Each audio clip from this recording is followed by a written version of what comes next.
So to explain where I've been for a moment, I went to the regional qualifier over in Vancouver. Then from there, I had a couple of friends afterwards who said, hey, it's been a long time since you've seen us. We've got us a great deal on flights. Come to Japan.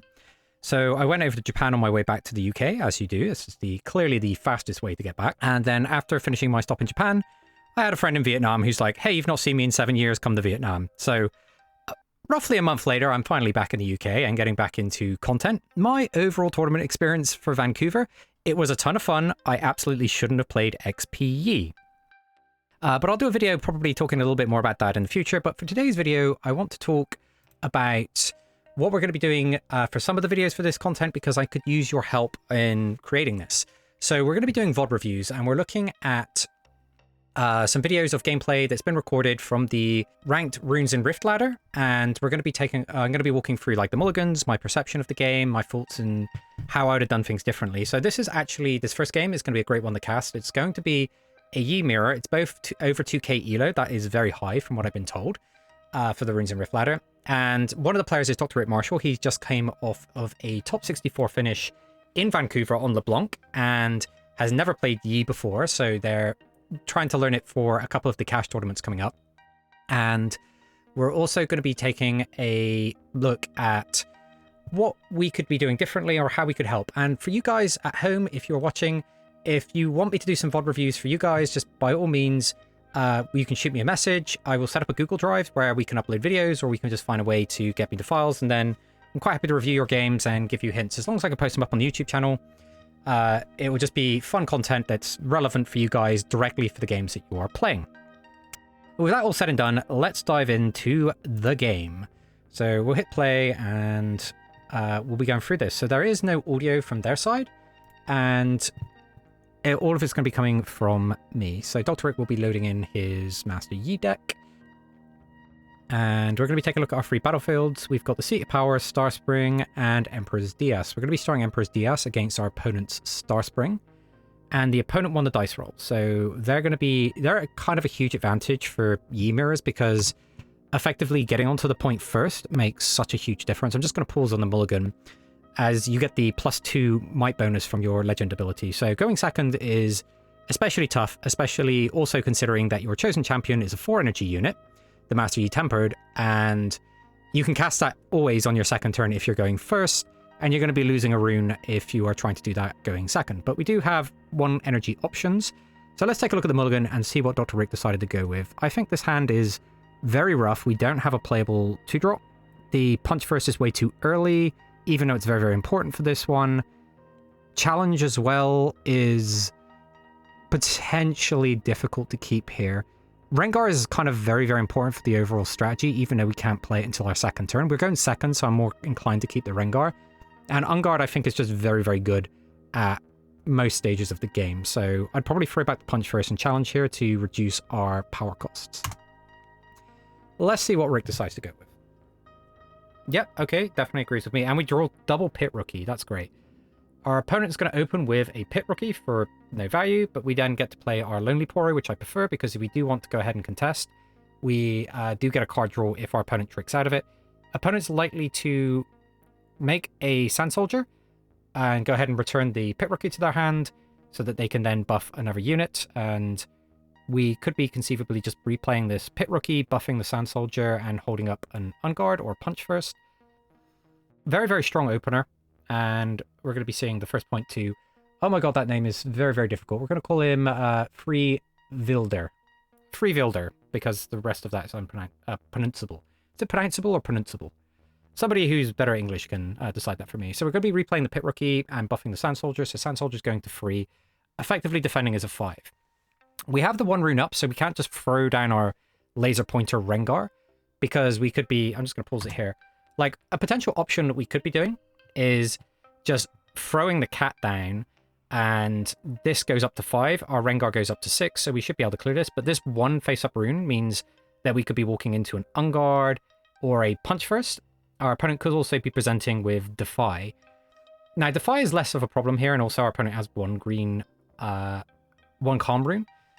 So Defy is probably the least worst bad thing that could happen to us, but if we just go ahead and throw down this Rengar and our opponent has Punch first, we are in such a horrible position because we tap out to throw that guy under the bus. A potential line here is that we can play the Lonely Poro and play a Pit Rookie to buff the Lonely Poro, and we can play the other Pit Rookie to buff a Pit Rookie and then hold up on guard. That is a viable line here. I think it's going to be quite difficult to contest this Emperor Diaz through the Master Yi passive and also this one face-up rune. Our opponent might not have Punch First, or we might decide, actually, if we can eat 2 of our opponent's runes here, next turn all they're going to be able to do is play this Tempered, and we could potentially get ahead by playing our Rune Runner. But I think that is very, very risky to throw the cat on here. Let's see what Rick decides to do. And the advantages is, if we are going to be looking at big gaps in the video, is that I can fast forward just a little bit. So we can just go ahead and take a look. Yep, and we're going to be moving the Lonely Poro to the Star Spring. I can completely respect that, as we just decide it's too risky to contest the Sand Soldier. And we can play our Master Yi Tempered and also hold up on guard. And this is actually kind of cool because it means that we get to retain our Pit Rookie buffs for more important units. Our Lonely Poro, we're not too broken up if it dies. For our opponent to contest that Lonely Poro right now, they're going to have to either play a Rengar or they're going to have to commit quite heavily to tricks on that Pit Rookie in order to get their third point. And for all intents and purposes, going to odds on points, which is you need 8 to win. So for competitively, we're trying to look to go 2, 4, 6, 8. And very rarely do we take a point unless it's free or we know that we can potentially get a hold out of it. Do apologize if I sound a little bit like I'm struggling. I'm currently recording this on one of the hottest days ever recorded in UK history. So let's skip this along just a little bit. Free Vildir is going to be notifying the opponent that you're thinking. If you are playing TCG Arena and you are having a think, do use the hourglass just so your opponent knows you haven't just walked away from the computer. Or you can just put in the chat, I'm thinking. It just kind of helps a little bit. We're going to be seeing the Charm, and we're going to be forcing this Yi up. So this is very strong, and because we have the On Guard, we can contest this. Our opponent's Sand Soldier is going to be going to 5. We can play On Guard, and if our opponent has to use their On Guard, they're not going to be able to play their Rengar. Or if our opponent goes Punch First, I feel like we're going to be... You see, Rick's already anticipating this to backfire, but this is a great use of On Guard because it forces our opponent to have to commit something extra. They've already spent a power for the Charm to make this fight happen, and this is pretty good value that we're going to be getting on the On Guard, especially if it draws out. We're going to be seeing a Nedley.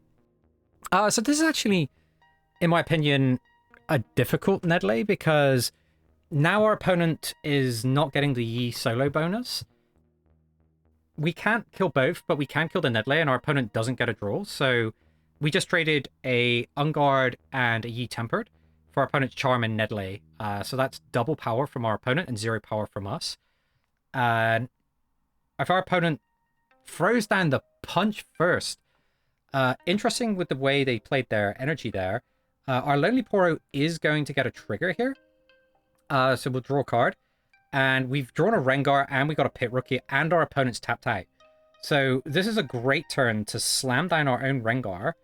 And then what we can do is... So here's an option, and I do want to talk about an alternative that we could be doing here. Sorry guys, I'm just going to pause the video real quick as I'm jumping in post to do a minor correction. So Star Spring only triggers the first time a player plays a non-token unit here each turn. And then if you do, you can move another unit they control from here to its base. What I was suggesting in the video is playing the Rengar to the Star Spring, and then later in the turn playing the Pit Rookie to put a buff and retreat the Rengar. However, this is one of those niche scenarios where the first time you're actually playing a non-token unit there would be the Rengar. So if we later played a Pit Rookie, we wouldn't actually be able to retreat the Rengar. Now, I do still think there's a solid argument for playing the Rengar on the Star Spring to give ourselves the options to get over to the other side in the match. However, the exact line of play that I was suggesting wasn't necessarily... Well, it's not even about that. It was incorrect. So I just wanted to put that in here. I'm going to leave it in the main video because, honestly, if I'm reviewing your VODs, it's important that we all get together and make sure we've read the cards before we make some of the plays. And, you know, it's always fun to have a reminder of card effects so I won't make that mistake again, especially when publicly calling it out. We could play this Rengar over on the Star Spring, kill the Pit Rookie here, and then we could play a Pit Rookie to buff the Rengar, and then we can push the Rengar back to base. And then we have a 7 Might Rengar ready to move in over here. I also like that play. For this play, we do get to clear the Sand Soldier. We're probably not returning this Rengar to our hand and making a Sand Soldier because then we can't do anything else. So I think I would have probably preferred to take the Star Spring because then we get to effectively hold this Star Spring with a Pit Rookie that's going to get +2 on attack, and then we're threatening a Rengar attack. Our opponent is also very heavily paid power, so we are holding the momentum on the rune advantage. So I think what I would have preferred here is letting our opponent keep this Sand Soldier and clearing off this Pit Rookie, because there's every chance that, for example, our opponent has a way next turn to get rid of our Rengar. They retreat their Pit Rookie, or they play another unit here, retreat the Pit Rookie, move the Pit Rookie in, and then they make another Sand Soldier and they get the Pit Rookie back. But this is fine because we're taking out the biggest might our opponent has and guarding off the Emperor Diaz, but I actually think I would have liked to kill this Pit Rookie, play a Pit Rookie, buff our Rengar, pull Rengar back to base, and our opponent can't play their own Rengar next turn. So I think I would have preferred that better. This is still fine, but I think this other line means that we are almost certainly just going to be holding up discipline as opposed to establishing another unit which would allow us to score. It is worth noting that we're going to be going up to 2, so we don't necessarily need to worry about double scoring this turn, but it would be nice to be in a position to double score next turn. So yeah, we're going to get this pickup. We're going to score a point, and we are going to play the Pit Rookie and go on the Rengar. And again, I'd have rather been on the Star Spring here because we'd have been able to retreat the Rengar. But yeah, our opponent's probably going to be playing their Master Yi Tempered here. And I do apologize for the media player tools coming up, the little toolbar. I will figure out how to stop that happening, so for future VOD reviews, it's not as distracting. Yeah, so if we've got an... Well, Punch First is probably not ideal in this situation. We are going to get our hold point. Our opponent's got a Lonely Poro. Lonely Poro goes up to 4. I think we can throw down another Rengar here on the Star Spring. By doing that, if our opponent has another Punch First, they're going to 7, and then we've got Discipline. So we go over the top and clear out another 2 of our opponent's runes, and then, for all intents and purposes, Master Yi is never getting back in this game. We're not likely to see a Rune Prison, even though it's in those colors, and that's partly understanding what's going on in the metagame.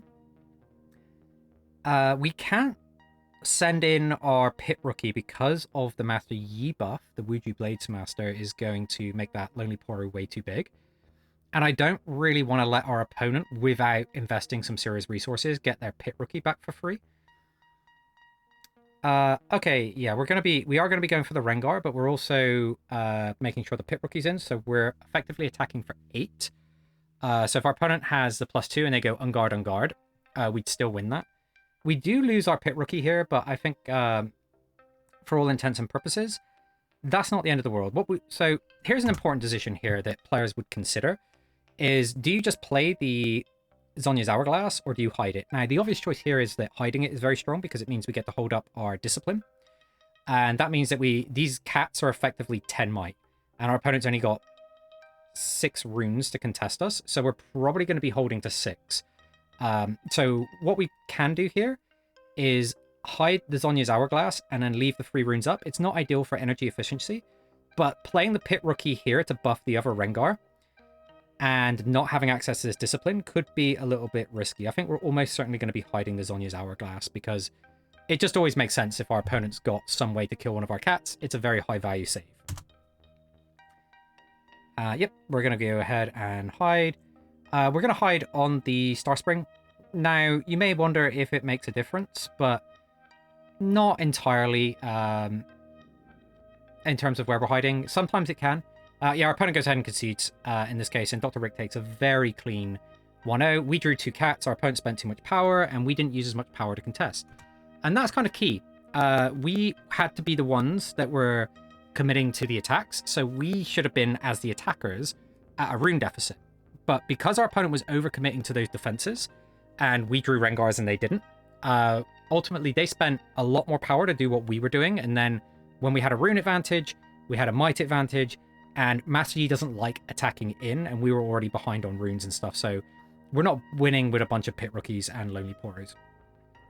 So now we've got to consider the side deck, and for Dr. Rick, we've got Alpha Strike, Disposal Order, Double Sabotage, Unyielding Spirit, and 3 Disarming Rakes.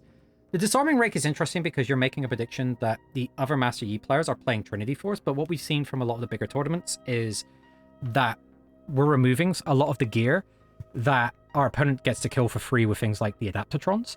So you could argue, because we haven't seen any gear yet, that we don't bring in the Disarming Rake, because this is a very inefficient unit if our opponent doesn't have gear.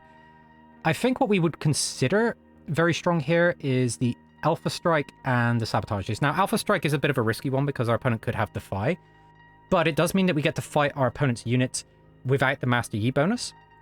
The XP is a little nice to have, but it's not super important. I like Alpha Strike in this matchup, but we'll see what Rick goes for. And then Sabotage is great to see what your opponent can and cannot respond with, and also having a way to shut down these punch firsts before they're relevant is also very, very good. We're definitely not playing Unyielding Spirit, and Disposal Order is not relevant in this matchup. Let's see what Rick goes with. He's hovering that Alpha Strike, so that would imply, yep, we're coming in with the Alpha Strike. We're gonna, yeah, we're hovering it. We're gonna take out the challenge and consider not using the Sabotage, and I can understand that. We're gonna be going for the Seat of Power. We're going to be going second as well, so this is interesting because it means that we're going to be 2 turns behind being able to trigger Seat of Power. For example, Yi is very likely to play a 2-drop and then hold, which is going to be on the Emperor's Diaz, and then they're going to be able to replay their unit and then contest the Seat of Power. So Rick going second with this lineup is likely to be going to Seat of Power to prevent their opponent getting a draw to start off with.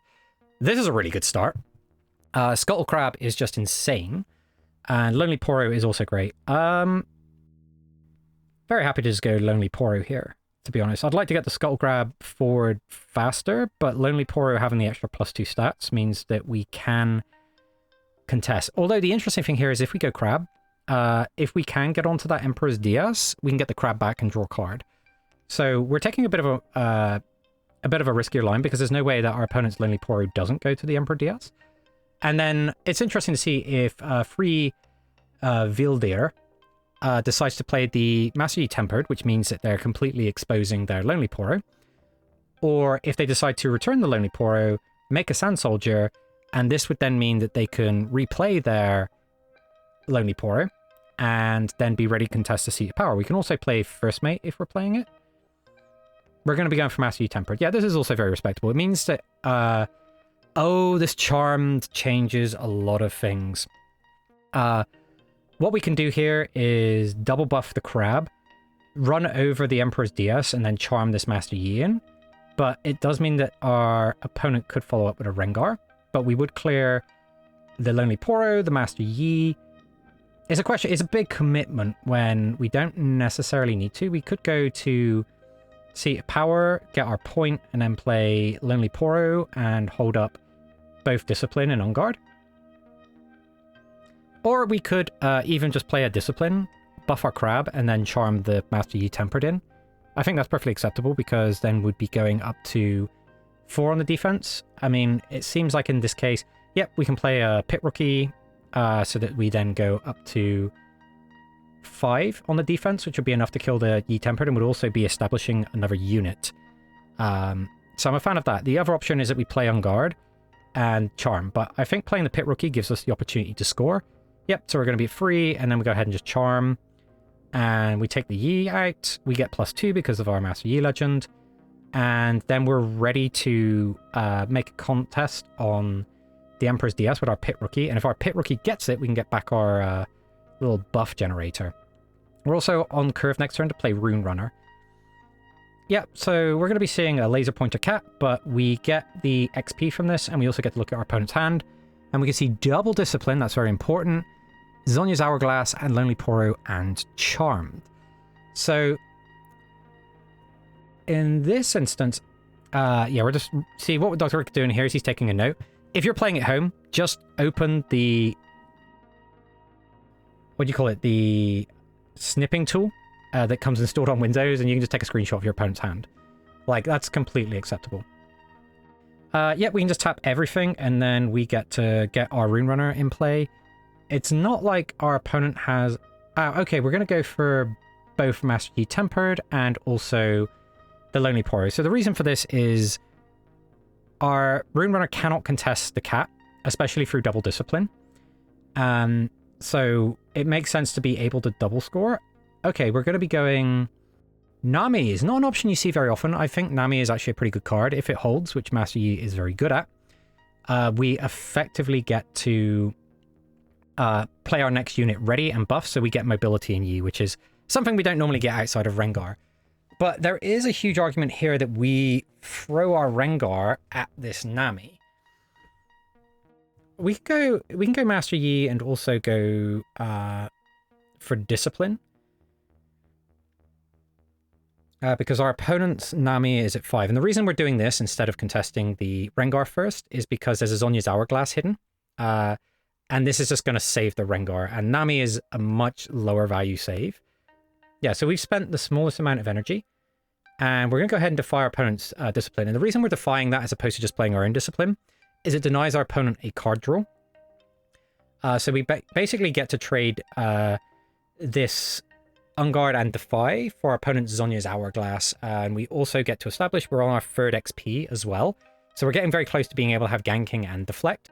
It comes up actually surprisingly a large amount, this Master Yi Tempered, whereas if you get to enough experience where it has Ganking is just so unbelievably powerful.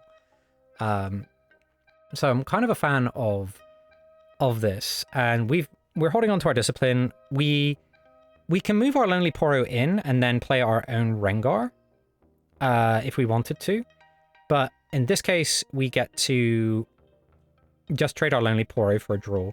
And there's a good question there about whether or not it was worth just throwing the Lonely Poro in when we could have sent our Cat and Poro, but that means that our opponent kills both. We don't get a draw from our Lonely.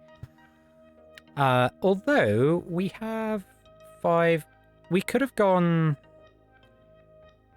No, yeah, because we've already played our Unguard. I was going to say, otherwise we could have considered whether or not we wanted to play Cat Unguard.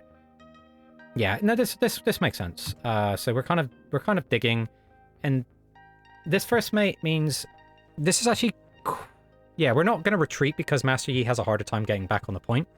And what we've done here is we're holding up this Discipline. We know our opponent has the Charm, so we did that. Is that the second Charmed? No, we knew our opponent had this. Oh, it was a second Charmed. Okay. Our opponent's already at 7, so this is going to be very hard to come back from this position, because if our opponent just doesn't play anything, they're holding up a Discipline and a bunch of other stuff. We do have an Unguard and a Discipline, but we're not going to be able to take both sides with this. We'd need our own Charmed in order to do that, because we can send the Cat on the right side. We do get to draw a card. It's a Pit Rookie, which is a pain, because if we played it, we would be able to contest this Nami. But then we would have no way of interacting with this Rengar. So we can trade with the Nami, but then our opponent does have that Lonely Poro already locked and loaded. And in this case, our opponent's going to get +2. So Nami is going to go up to 5. And this is like what's really interesting about Nami is also a stun.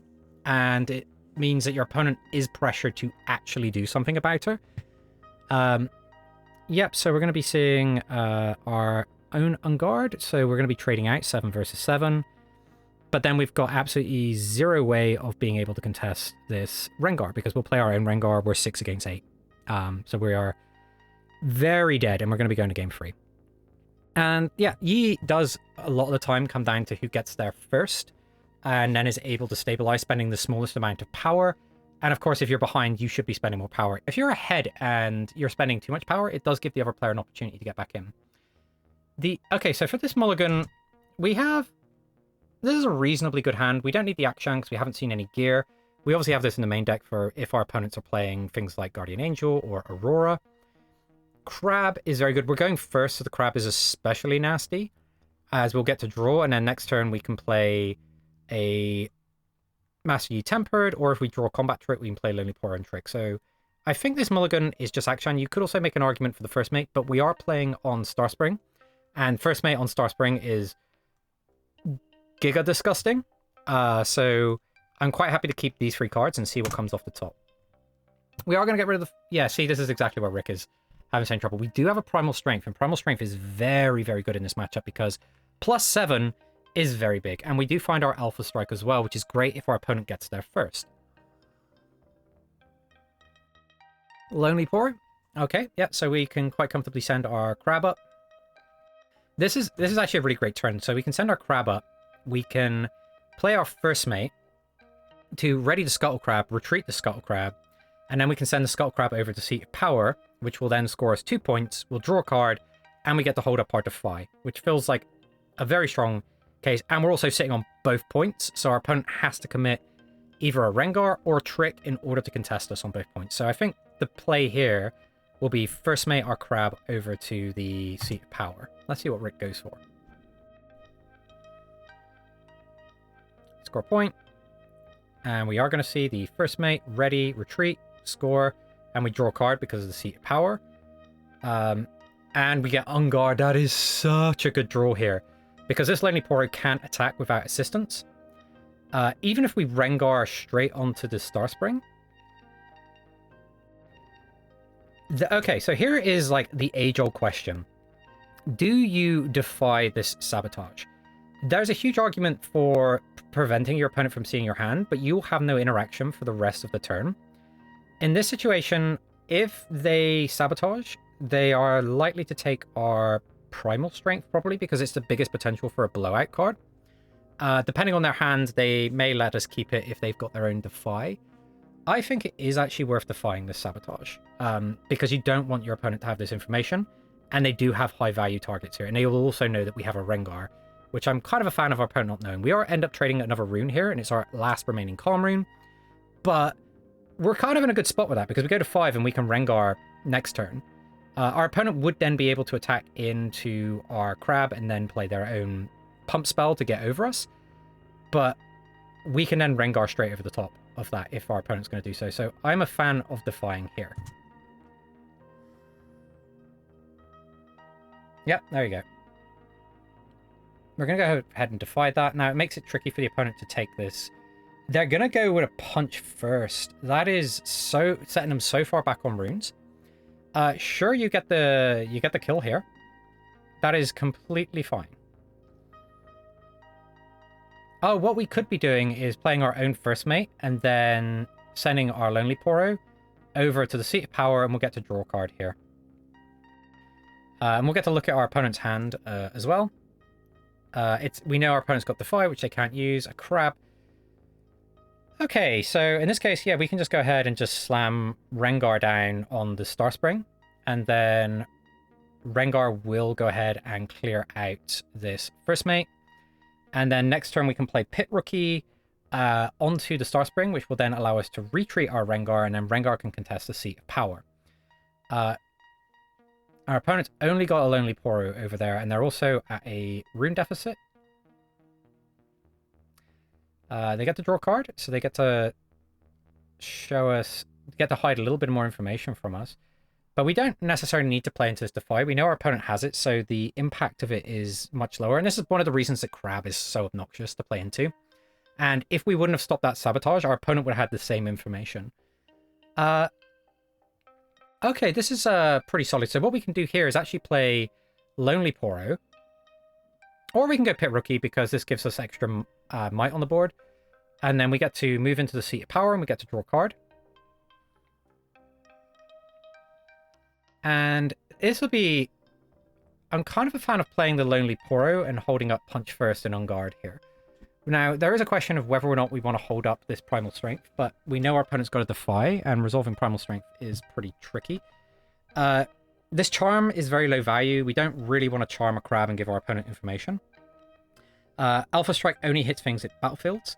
So we're holding up the 4, so this gives us the largest amount of options. I would have also been a fan of playing the Lonely Poro, but Master Yi is kind of in this situation where after you've got on both points, extra units are kind of just there to follow up. But what we can do next turn is play the Lonely Poro on the Star Spring to retreat. So our opponent's now attacking into 4 with this Crab.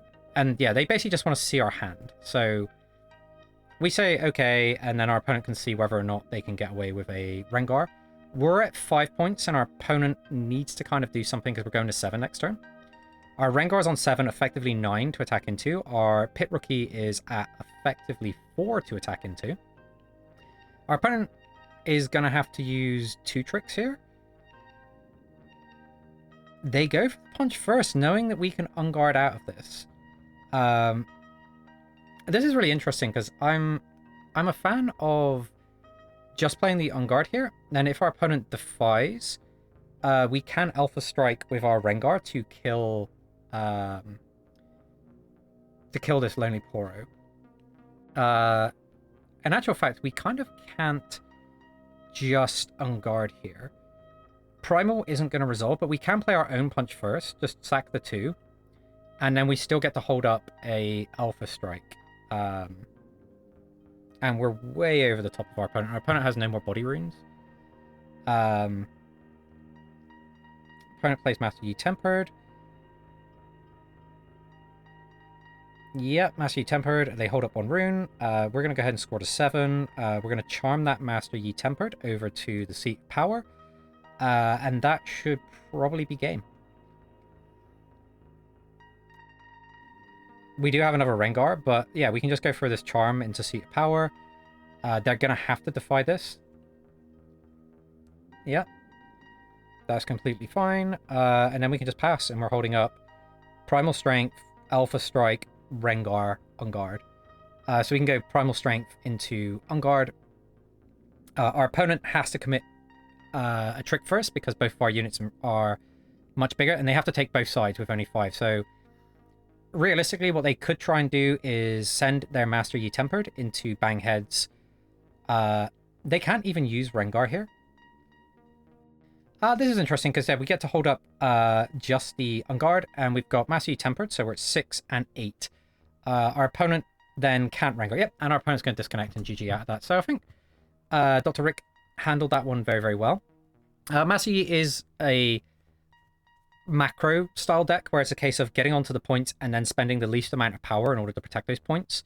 And in the mirror match, you understand that if you're on the back foot, you're probably going to have to spend more power getting into the game because you're fighting at a 2-might disadvantage. But yeah, that's going to be a VOD review of this. If this was useful to you guys, we'd love it. I would love it. I say we, as in the royal we. If you could go ahead and subscribe to the channel. And please let me know in the comments down below if you've got VODs you'd like me to review, if you've got questions about what you could be doing to improve. I'd love to help you out as much as I can with this. These are actually much easier to edit as well for me, so it's easier to stay on top of content. But for now, we're going to wrap it up here. Thank you so much for watching, and we'll catch you next time. Cheers.